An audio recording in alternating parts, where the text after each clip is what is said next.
আমার আল্লাহ পাক আল্লাহ তাআলা বলছে যারা নবীকে মোহাব্বত করে অন্ধকার কবরে যাবে ওই কবরে কোনো সাপ গজব আসবে না। জোরে বলেন। তাই বাবাজি আপনাদেরকে বলতে চাই বাপ মাকে আলাদা করবেন না।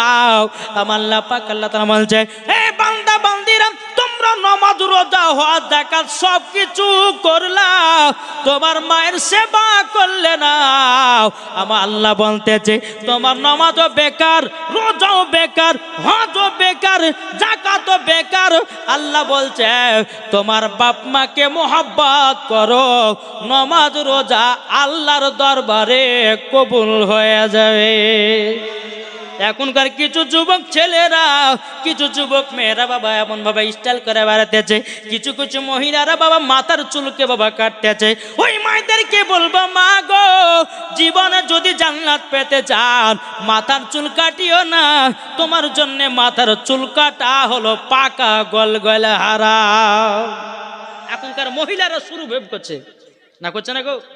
যারা মহিলারা কালো দেখতে তারা সার্জারি করে ফর্সা হয়েছে, মানে সুন্দর স্বামী লিবে, ঠিক না? আছে না নাই? আর কিছু যুবকেরা আছে বাবাজি প্যান পড়ছে বাবাজি 2000 কত সাল কেটে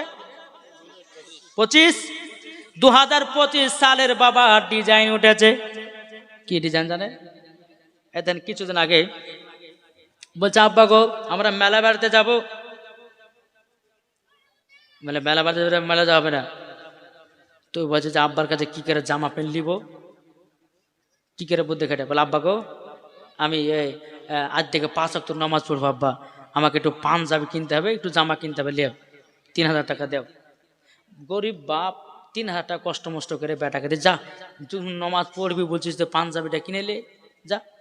3000 টাকা নিয়ে বাবাজি বড় হলো আপনার রাতে গেছে মার্কেটে যাওয়ার পরে বাবাজি জামা প্যান্ট নিয়ে এসেছে। বেড়াদার নামাজ পড়ার জন্য আপনার জামা প্যান্টগুলো পড়তেছে। এদিকে বুড়া বাপটা বলছে বেটা রে এ বেটা আমাকে বললি তুই পাঞ্জাবি কিনবি প্যান্ট শার্ট কিনবি না বললে, কিন্তু তুই এমন প্যান্ট পরেছিস সেটা কোন জামানার প্যান্ট বল। তখন বলছে তুই 3000 টাকা তো কষ্ট করে টাকাটা দিলাম, টাকা দেওয়ার পরে তুই কেন ছিঁড়া প্যান্ট তুলে নিয়ে এসেছিস? এখনকার ছেলে ছিঁড়া প্যান্ট পরছে না, জাং দেখা যায়, হাঁটু দেখা যায়। যুবক তুমি কেমন মুসলমান ঘরের সন্তান হয়েছ, তোমার জাং কেন দেখা যাবে, তোমার হাঁটু কেন দেখা যাবে? আমার নবীজি বলছো গো আমার উম্মতানেরা তোমরা সঠিক পোশাকটা পরো, সঠিক পোশাকটা পরো। আর সঠিক পোশাক যদি পরে যদি মরতে পারো মরার পরে জান্নাতি হবে। আমার মায়েদেরকে বলবো মা বোনদের একটা নয় দুটো নয় তিনটা নয় বাবাজি 5 রকমের পোশাক পরা হারাম আছে। কথা বললাম 5 রকমের মা বোনদের পোশাক পরা হারাম আছে। শুনতে রাজি আছেন? জি। এখন বলবো লাস্টে বলে বলবো আগে এটা সারি নাকি বলছেন বেরাদুল ইসলাম মহাদাসমানুকরাও। তাই বাবাজি মা বাবাকে কেউ দুঃখ দিবেন না। চলুন মা বাবাকে দুঃখ দিলে কত কষ্ট হয়, কবরে কত আযাব হয়, ভয়ানক আযাব। একদিন আমার নবী মুস্তাফা সাহাবীদেরকে নিয়ে একটা কবরস্থান দিয়ে হেঁটে চলে যাচ্ছেন। আমার গায়েবের সংবাদদাতা নবী বুঝে গেছেন যে এই কবরে আযাব হয়েছে। আমার নবী বলছে সাহাবীরা গো আমার সঙ্গে সঙ্গে দোকানা করে হাত তোলো। যখন বাবাজি মুসলমান ভাইয়েরা যখন দোকানা করে হাত তুলেছে আমার নবী মুস্তাফার সঙ্গে, আমার আল্লাহ পাক আল্লাহ তাআলা বলছে ও গো দয়াল নবীজি গো, ও গো দয়াল নবীজি গো আজকে আপনার হাতের দোয়া কবুল হবে না। আমার নবী বলছে আল্লাহ গো কেন কবুল হবে না? আল্লাহ গো যখনই আমি দোয়া করেছি কারেন্টের মতো দোয়া কবুল হয়ে গেছে। আমার আল্লাহ বলছে নবী গো আপনার কারণ নয়, আপনার কারণ নয়, আজকে কবরে যে শুয়ে আছে। এই কে এত বাড়ালে গো? ইকোটা কে বাড়ালে? বাবাজি মুসলমান ভাইরাও এই সোনা মানিকেরাও বেরাদুল ইসলাম আমার আল্লাহ পাক আল্লাহ তাআলা বলতেছে ওগো আমার বান্দা বান্দিরা তোমরা মা বাবাকে কেউ দুঃখ কষ্ট দিবে না। যদি তোমরা মা বাবাকে দুঃখ কষ্ট দাও মরার পরে জান্নাত তো দূরের কথা জান্নাতের গেট পর্যন্ত দেখা তার নসিবে জুটবে না। বাবাজি মুসলমান ভাইরাও এই সোনা মানিকেরাও তাই আপনাদের আপনাদেরকে বলতে চাই রে বাবাজি, যখন আমার নবী মুস্তাফা আল্লাহ পাক আল্লাহ তাআলাকে বলছে, আল্লাহ গো দোয়া কেন কবুল হবে না? আল্লাহ বলছে, নবী গো যেই ছেলেটা কবরে শুয়ে আছে তার মা বাবাকে দুঃখ কষ্ট দিয়েছে, তার পিতা মা যতক্ষণ ক্ষমা না করবে তার কবরের আযাব আল্লাহ মাফ করবে না। আউযুবিল্লাহ। কিছু বুঝতে পেরেছেন? আল্লাহ বলছে, নবী গো যতক্ষণ ওই ছেলেটার মা ক্ষমা না করবে ততক্ষণ তার কবর আযাব বন্ধ হবে না। বাবা যে মুসলমান ভাইরা সোনা মানিকেরাও, আমার নবীজি বলতে চোখ আমার সাহাবীরা চলো চলো এই ছেলেটা আর মা কি বেঁচে আছে নাকি? সমস্ত সাহাবীরা বলছে, ইয়া রাসূলুল্লাহ ইয়া হাবিবাল্লাহ, নবী গো ও গো দয়াল নবীজি আপনার কাছে একটা আবেদন করতে চাই গো নবী, এই ছেলেটার মা বেঁচে আছে, বৃদ্ধা মহিলাও একটা ছোট্ট ঘরে বসে বসে আল্লাহর ইবাদত করে। যখন বাবাজি কথা বলার পরে বেরাদুল ইসলাম মাদ্রাসা মানিকেরাও, আমার নবী মুস্তাফা সাহাবীদেরকে নিয়ে বুড়িমার বাড়িতে গেল।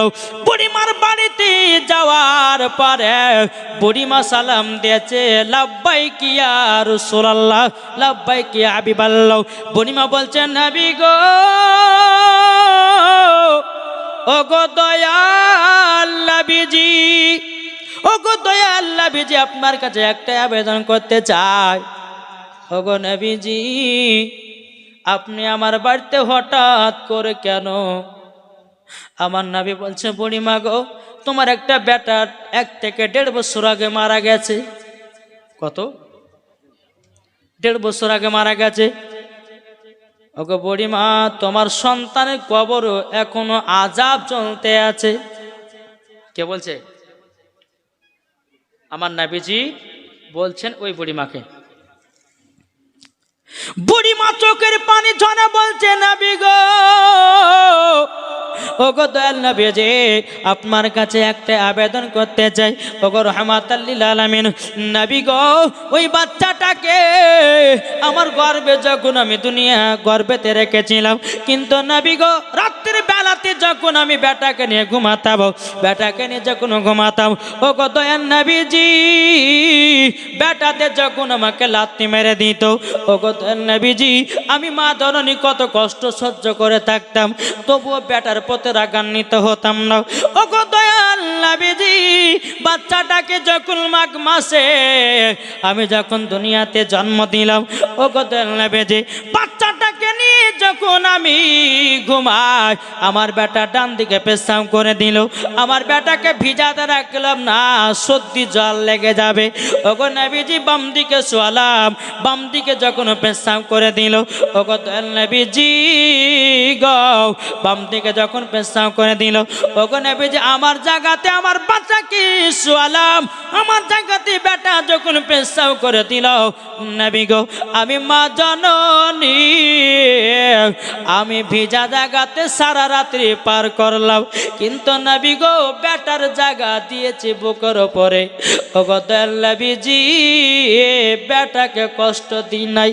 ও গো নবীজি ওই ছেলেটা বড় হওয়ার পরে কাল্লাকিনীর পাল্লাতে পড়ে, আমাকে এক মুঠো খেতে দেয় না, আমাকে গালিগালাজ করে। নবী গো দুঃখের বিষয় হলো যেই বেটাকে আমি দুনিয়ার মুখ দেখালাম, যেই বেটাকে ছোট থেকে লালন পালন করলাম, কিন্তু নবী গো ওই সন্তান আমাকে লাথি পর্যন্ত মেরেছে।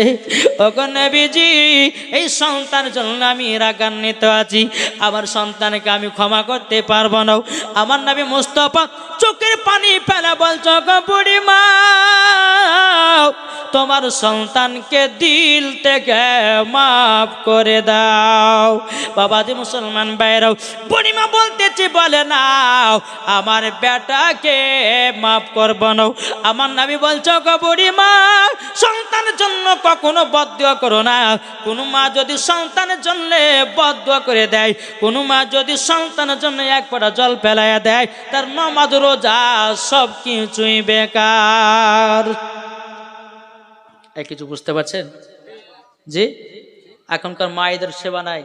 বাংলাদেশের একটা বাবাজি দেখছিলাম, হ্যাঁ তিন ভাই, আর মায়ের বাবা বেঁচে আছে, মাও বেঁচে আছে, তারা বিছানা করতে বিছানা পেশা পায়খানা করছে বলে এই 3 বউর তিন বেটার বউ বলছে যে এদেরকে বাড়িতে রাখা যাবে না, গন্ধ করে যে এদের জায়গা করো চেম্বার, পায়খানা চেম্বারের উপরে। ভাই তুমি যখন পেশাব করতে তোমার মা তোমাকে কত পরিষ্কার করে দিত, তুমি যদি পায়খানা করতে তোমার মা তোমার প্যান্টগুলোকে কত পরিষ্কার করে দিত, আজ তোমার মা বিছানগত হয়ে গেছে। আল্লাহ বলতেছে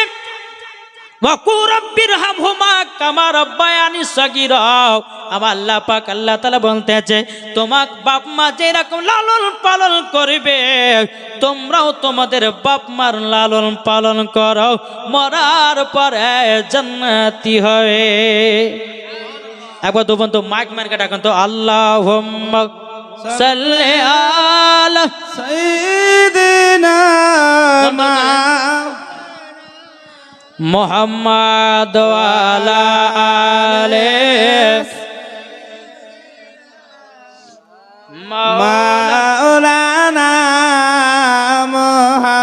মুহাম্মদ সাল্লাল্লাহু তাআলা আলাইহি সাল্লাম। আমার জান মদিনা, একবার জোর হবে না? সুবহানাল্লাহ। এই ইকোটা বেশি গেছে, এই ভাব দিয়েছে মনে হয়, একটু কমাও তো। কিছুক্ষণ আগে ঠিক ছিল, মাইকটা গন্ডল করেছে লড়াই। বলুন আমার জান মদিনা, আমার প্রাণ মদিনা, এটা জোর হবে না? আমার জান মদিনা, আমার প্রাণ মদিনা, ভুলে যেতে চাইলেও ভোলা যায় না, ভুলে যেতে চাইলেও ভোলা যায় না। আমার জান মদিনা, আমার প্রাণ মদিনা, আমার জান মদিনা, আমার প্রাণ মদিনা, ভুলে যেতে চাইলেও ভোলা যায় না, ভুলে যেতে চাইলেও ভোলা যায় না। জানি নাও ওই মদিনায় আছে কি মধু, মদিনা মদিনা করে কাঁদি গো শুধু। জানি নাও ওই মদিনায় আছে কি মধু, মদিনা মদিনা করে কাঁদি গো শুধু। দিলে আছে নবীজির ভালোবাসা, দিলে আছে নবীজির ভালোবাসা। আমার জান মদিনা, একবার জোরে বলো না। আমার জান মদিনা, আমার প্রাণ মদিনা, ভুলে যেতে চাইলেও ভোলা যায় না, ভুলে যেতে চাইলেও ভোলা যায় না। ঠিক কিনা বলুন? আমার নবীজি বলছো বুড়ি মা তোমার সন্তানের কবরের কাছে চলো। যখন বাবাজি বুড়ি মাকে তার সন্তানের কবরের কাছে নিয়ে যাওয়া হলো, আবার নবী মুস্তাফা গায়বের সংবাদদাতা নবী দোকানে হাত তুলে বলতেছে, বলে আল্লাহ গো, ও গো রব্বুল আলামিন, আপনার কাছে একটাই আবেদন করব। আল্লাহ গো তার মাকে নিয়ে এসেছে, আল্লাহ গো এই বুড়ি মাকে তার সন্তানের কবরের আযাব দেখা শক্তিটা দান করে দাও। যখন আমার নবী মুস্তাফা দোয়া করেছি, আমার নবী বলছে বুড়ি মা তোমার সন্তানের কবর দিকে তাকাও। যখন বাবা কবর দিকে তাকিয়েছে, রে বাবা বেটা বাবা দাও দাও করে আগুন জ্বলতে আছে, আর মা মা করে চিৎকার করে, মা গো তোমার সাথে অন্যায় করেছি গো মা, তোমার সঙ্গে বেয়াদবি করেছি গো মা, ও গো মা ক্ষমা করে দাও, ও গো মা জননী ক্ষমা করে দাও, আমি তোমার সঙ্গে অন্যায় করেছি, তোমাকে মেরে অন্যায় করেছি। বেড়াদার মা জননী চোখের পানি ঝরায়া ঝরায়া কান্না করি। বুড়িমা বলছে গো দয়াল লাভে যে আমার বেটাকে যেদিন আমি জন্ম দিয়েছিলাম গো নেবে, সেদিন তো জন্ম দিতে গিয়ে খুবই কষ্ট হয়েছে। ও যুবক ভাইয়েরা, যে সমস্ত মায়েরা গর্ভে থেকে বাচ্চার জন্ম দেয় কত তাদের কষ্ট যন্ত্রণা হয়, একমাত্র আমার মা বোনেরাই জানে। কোন মহিলা সন্তান জন্ম দিতে গিয়ে যদি বেরাদার ইসলাম মানিকেরাও কোন মহিলা যদি সন্তান জন্ম দিয়ে দিতে মারা যায়, আমার আল্লাহ বলছে সে মন্দা হলে জান্নাতি।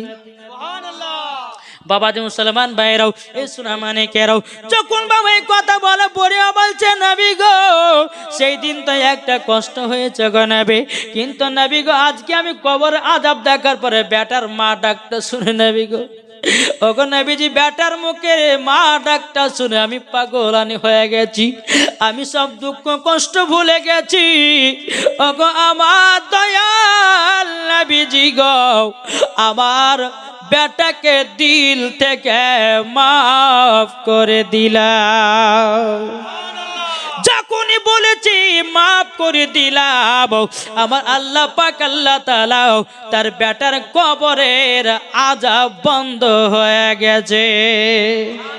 তাই আপনাদেরকে বলতে চাই, বাবা মাকে কেউ দুঃখ কষ্ট দিবেন না। বাবা মাকে দুঃখ কষ্ট দিলে পারে আপনার নামাজ হজ যাকাত সবকিছু বেকারে বাবা।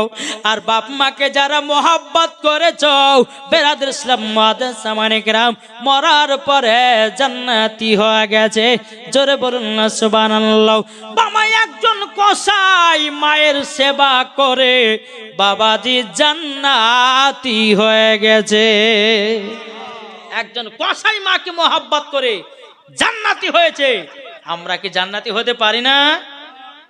কি গো, পারি না? ইনশাল্লাহ পারি। তাই আপনাদেরকে বলতে চাই, আসুন মা বাবার সেবা করুন। এখনকার যুবক ছেলেরা মা বাবার সম্মান করে না, মা বাবার কথাবার্তা শুনে না। ভাই, তুমি যদি বাপ মাকে দুঃখ কষ্ট দিয়ে থাকো, কাল মায়ের কাছে একটু ক্ষমা চাও। সকালবেলা উঠে তোমার মা চেহারার দিকে তাকাবে, একটা মকবুল হজের সব পাবে। বেরাদার ইসলাম মুআদ্দিন সামানে কেরাম, ঠিক কিনা? কি গো, মাকে কার মোহাব্বত করে একটু হাত তুলে দেখেন, যে গর্ব ধরেন মা। তাই বলতে আছে, আরে মা বাবাকে দুঃখ দিলে নামাজ হবে না, ঠিক না? মা বাবাকে কষ্ট দিলে নামাজ হবে না। আল্লাহ নবীজি দয়া তার পাবে না। হায়রে আল্লাহ নবীজি দয়া তার পাবে না। মা বাবা অতি আপন, মা বাবাকে করো যতন। মা বাবা অতি আপন, মা বাবাকে করো যতন। মা বাবা দুঃখ পেলে নামাজ হবে না। মা বাবা কষ্ট পেলে নামাজ হবে না। আল্লাহ নবীজি দয়া তার পাবে না। আরে আল্লাহ নবীজি দয়া তার পাবে না। মায়ের এক ফোঁটা দুধের ঋণ শোধ হবে না কোনো দিন। মায়ের এক ফোঁটা দুধের ঋণ শোধ হবে না কোনো দিন। চামড়া করে জুতা বানাই, চামড়া করে জুতা বানাই, তবুও শোধ হবে না। হবে নাকি? যদি শরীরে চামড়াকে জুতো বানিয়ে মায়ের পায়ে পড়ান, তবুও মায়ের এক ফোঁটা দুধের ঋণ শোধ হবে না। এ যুবক, তুমি কাকে কষ্ট দাও? তোমার মাকে কাকে কষ্ট দাও? তোমার বাবাকে না, কষ্ট দিও না। তোমার বাপ মার কথা মতো চলো, দেখবে আল্লাহ পাক আল্লাহ তাআলা তোমাকে জান্নাতি বানিয়ে দিবে।